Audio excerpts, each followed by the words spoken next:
displaying the glory of God's creation by exploring America one park at a time. Welcome to Parking Full Time with Big Dave, the parks professor. First hole. The par and distance are at the top of the screen. This hole plays as a sweeping dogleg left through a lightly wooded area. Off to the right is a stormwater drainage canal. The sign at the tee says to play that canal as casual water, although honestly that area is steep enough and densely wooded enough, I wouldn't want to go over there, period. I think that probably ought to be a hazard or out of bounds. I want to welcome you back to Parking Full Time. I am Big Dave, the parks professor. There's the first basket, and there's the view back to the tee. Second hole is the most open hole on this course. It is a gradual dogleg right, and it plays slightly uphill at first and then slightly downhill to the basket.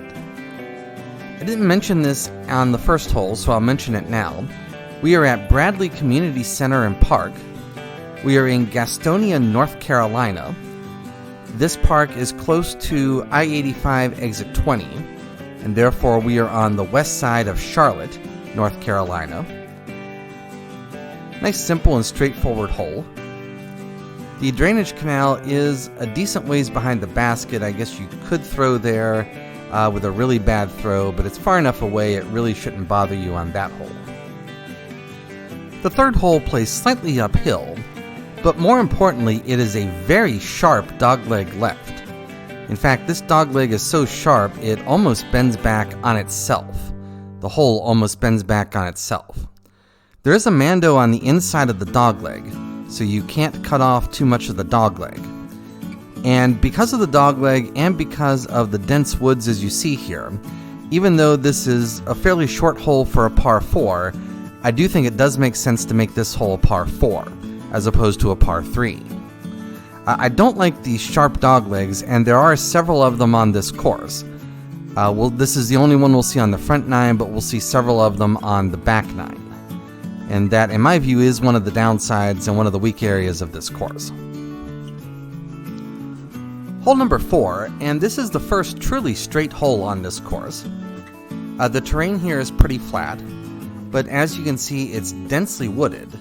There are a large number of young pine trees on this hole, and so you need a really accurate throw in order to get close to the basket in only one throw.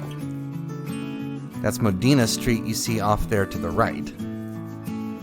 I captured this video on Tuesday, November the 28th. It was a chilly 50 degrees when I came here. As you can see, I captured this video late in the afternoon. You can tell that from the long shadows. I don't really like capturing video that time of day, but that was the time of day that I could get here. Here's the basket up here. Again, there are a lot of small trees around this basket.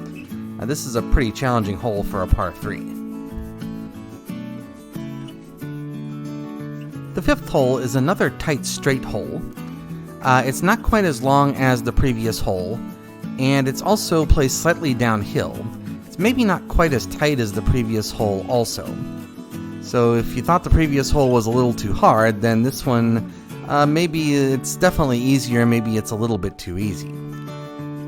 Here comes the basket here. You can see the basket's actually in a pretty open area.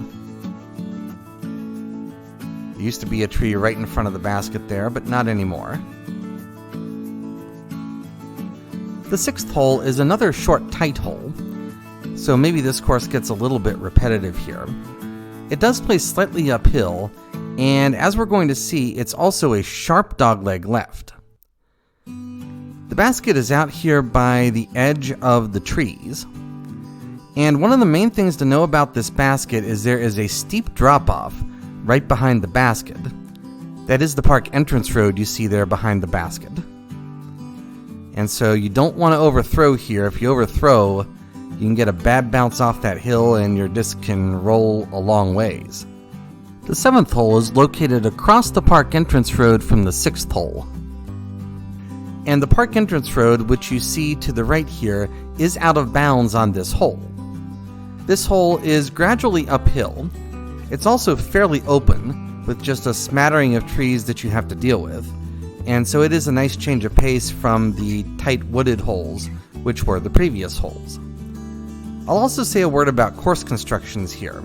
The tees on this course are concrete pavers, and they give you a brush so you can brush off the concrete and thereby improve your traction. So the tees are not terrible, but not the best either. 8th hole plays the opposite direction as the previous hole, and this hole does in fact have a double mando. You have to throw it in between these two trees that you see here.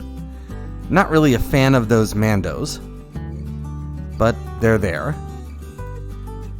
This hole plays slightly downhill, and you're going to see the basket coming up here. The same stormwater drainage channel that we saw on the first 2 holes comes back here. You'll see it directly behind the basket here. So you definitely don't want to overthrow on this hole. There's the basket and the view back uphill to the tee. 9th hole, and of course final hole on the front 9.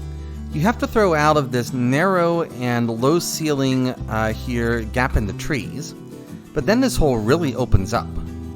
Since this is the last hole on the front 9, I want to thank you for watching. Parking full-time would not be anything without the people who watch. I realize that every day, and therefore I thank you every day. You see the basket coming up here. The basket is placed on this nice little stair-step construction. And so if you miss off to the right, that's a really steep hill if you miss there. That is the end of the front 9. I will see you on the back 9. Have a great afternoon, take care, and Lord bless.